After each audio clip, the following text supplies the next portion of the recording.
যতক্ষণ পর্যন্ত পথ দেখাবো, যতক্ষণ পর্যন্ত বলবো, ততক্ষণ পর্যন্ত আপনারা শুনবেন, সেই অনুযায়ী চলবেন। আর সবসময় মনে রাখো, চরমনায় তরিকা আল্লাহর কুতুবেরা প্রতিষ্ঠিত করে গেছিলেন। আল্লাহর পথ ভালো বন্ধা বান্ধবীদেরকে আল্লাহর পরিচয় ঘটাইয়া আল্লাহর সঙ্গে সম্পর্ক তৈরি করার জন্য।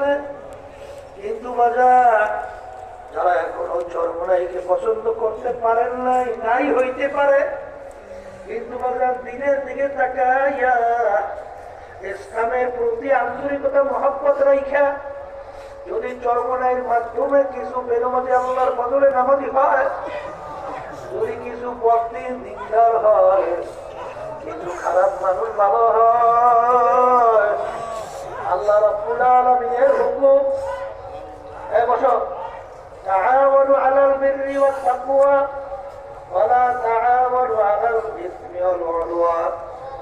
তোমরা ভালো কাজের সহযোগিতায় থাকো, খারাপ কাজের বিরোধিতায় থাকো। এই হুকুমটা কিন্তু আমার না, আল্লাহর হুকুম আমি শুনাইতেছি। আল্লাহর বান্দারা যদি ভালো কাজই হয়, তাহলে আপনার আমার দায়িত্ব কর্তব্যের সহযোগিতা করা, কথা ঠিক কিনা? আর যদি খারাপ হয়, তার বিরোধিতা করা তোমার আমার কর্তব্য। কিন্তু বাগান রে, দুনিয়া সম্পর্কে সবসময় চিন্তা করো। আল্লাহ রাসূল সাল্লাল্লাহু আলাইহি ওয়াসাল্লাম বলেন, হে আমার উম্মতরা, কুন ফি দুনিয়া কাআন্নাকা গারীব আও আবিরু সাবিল। হে আমার উম্মতরা, দুনিয়াটা হলো একটা মুসাফিরখানা।